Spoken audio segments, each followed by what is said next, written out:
आप सभी लोगों का आपका YouTube channel mission लवासना IAS academy पर स्वागत है।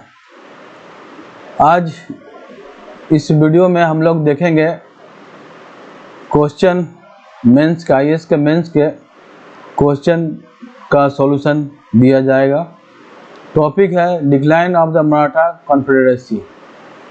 सवाल है मराठा संघ के पतन का कितना हद तक कारण आंतरिक कमजोरियां थी बाहरी दबावों की तुलना में। क्रिटिकल एनालिसिस कीजिए, समालोचनात्मक परीक्षण कीजिए। तो आइए बढ़ते हैं। Internal weaknesses, external pressures, what really led to the fall. Swaraj ते स्वराज।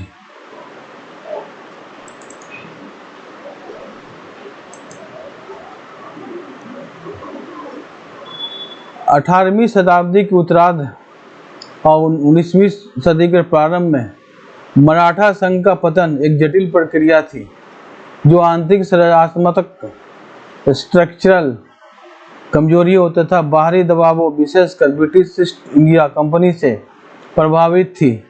जहां तक आंतरिक संगठन ने मराठों को कमजोर किया, वही औपनिवेशिक नीतियों ने उनके पतन को तीव्र कर दिया।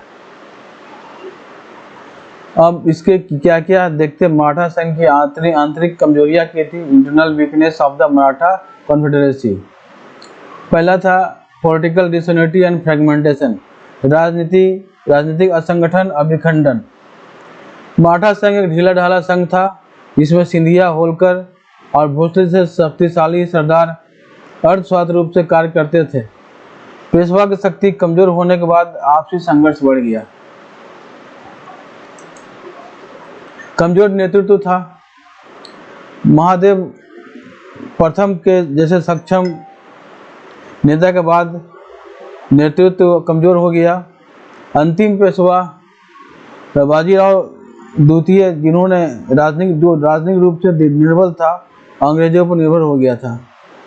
तीसरी थी प्रशासनिक अक्षमता, एडमिनिस्ट्रेटिव इफिशिएंसी।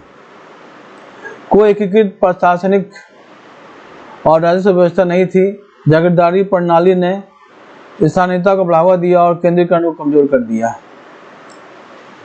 चौथा कारण थे मिलिट्री लिमिटेशंस, सैन्य सीमाएं। प्रारंभ में गुरिल्ला युद्ध में दक्ष होने के बावजूद मराठा सेना यूरोपीय शैली में आधुनिकीकरण नहीं कर सकी, जबकि अंग्रेजों ने अपनी सेना को उन्नत बनाया। पांचवा कारण था लैक ऑफ नेशनल विजन, राष्ट्रीय दृष्टि का अभाव। मराठों ने अखिल भारतीय एकता के बजाय क्षेत्रीय प्रभुत्व को प्राथमिकता दी, जिसे वे अन्य भारतीय शक्तियों को एकजुट नहीं कर सके। अब आते हैं एक्सटर्नल प्रेशर, बाहरी दबाव क्या क्या था। उसमें पहला है एक्सपेंशनिस्ट पॉलिसीज ऑफ ब्रिटिश विस्तारवादी नीति। ब्रिटिश ईस्ट इंडिया कंपनी ने आक्रामक कूटनीति और युद्धों के माध्यम से अपने नियंत्रण का विस्तार किया। दूसरा कारण था सब्सिडायरी अलायंस, सहायक संधि। लॉर्ड बेडलेस्ली द्वारा लागू इस नीति ने मराठा संप्रभुता को कमजोर कर दिया। तीसरा कारण था एंग्लो मराठा युद्ध, एंग्लो मराठा वार्स। विशेषकर तृतीय एंग्लो मराठा युद्ध 1817 से 1818 ने मराठा शक्ति का निर्णायक अंत कर दिया। चौथा कारण था सैन्य संगठन, सुपीरियर मिलिट्री ऑर्गेनाइजेशन। अंग्रेजों के पास अनुशासित सेना, उन्नत तोपखाना और बेहतर रसद व्यवस्था थी। पांचवा कारण था डिप्लोमेटिक मैनिपुलेशन, कूटनीतिक चालें। अंग्रेजों ने मराठा सरदारों के बीच मतभेदों का लाभ उठाकर उन्हें एकजुट होने से रोका। तो ये कारण थे एक्सटर्नल और इंटरनल। तो अब इसका क्रिटिकल एवल्यूशन किस तरह से किया जाए। समालोचनात्मक मूल्यांकन।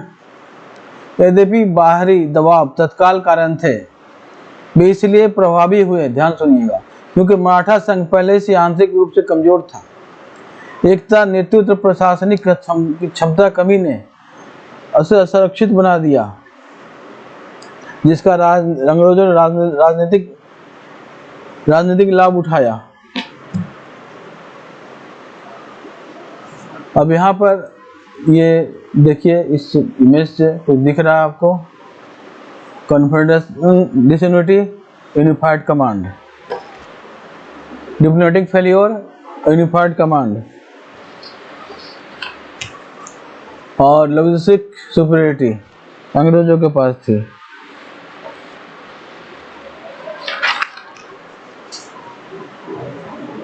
ये internal weakness external versus external pressure decline कारण बना।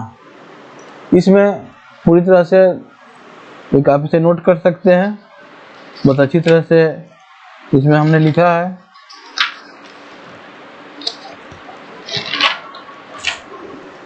ये आप देखिए, internal weaknesses, political disunity, weak leadership, administrative inefficiency, military limitations, lack of national vision. External pressure में expansionist process of the British policies, British subsidy alliance system, Anglo Maratha wars, superior military organisation, diplomatic manipulation. Fall of Maratha power, 1818 में Maratha power समाप्त हो गया। Third battle of Panipat 1761 में हुई। Rule of Madhavrao one 1761 से 1772 तक। First Anglo Maratha वार 1775 से 1782 तक। सेकंड एंग्लो मराठा वार 1803 से 1805 तक। थर्ड एंग्लो मराठा वार 17 से 1818 तक। Peshwa Bajirao to abdicate end of Maratha power 1818 में ये खत्म हो गया। एक ऐसी, जरा सोचिए, एक ऐसी शक्ति थी जिसने पूरे भारत पर प्रभुत्व स्थापित किया, वह कुछ ही दशकों में ऐसी क्यों गिर गई? क्या उसे बाहर से हराया गया या वह भीतर से कमजोर हो चुकी थी? सन 1818 मराठा संघ का पतन हो जाता है। लेकिन असली सवाल यह है, क्या अंग्रेजों ने मराठा को हराया या मराठे वाले पहले से ही कमजोर हो चुके थे? एक तरफ मराठा संघ ने जो भारत की सबसे शक्तिशाली ताकत थी, दूसरी तरफ एक व्यापारिक company British east India company. तो आखिर एक कंपनी ने एक साम्राज्य को कैसे हरा दिया, ये हमें समझना होगा। हमने जो कारण दिए वो आपको बिल्कुल संतुष्ट करेंगे। अगर यह प्रश्न यूपीएससी मेन में आ जाए तो क्या आप समान उत्तर लिखेंगे? नहीं, एक टॉपर जैसी एनालिटिकल उत्तर देंगे। यही मैंने आपको सिखाया आज, इस सवाल का जवाब कैसे दिया जाए। तो निष्कर्ष यही निकलता है, मराठा संघ का पतन केवल आंतरिक या बाहरी कारणों से नहीं हुआ। आंतरिक कमजोरियों ने पतन की नींव रखी, जबकि बाहरी दबावों, विशेषकर ब्रिटिश विस्तार ने अंतिम प्रहार किया। अतः यह पतन आंतरिक दुर्बलता और औपनिवेशिक हस्तक्षेप के संयुक्त प्रभाव का परिणाम था।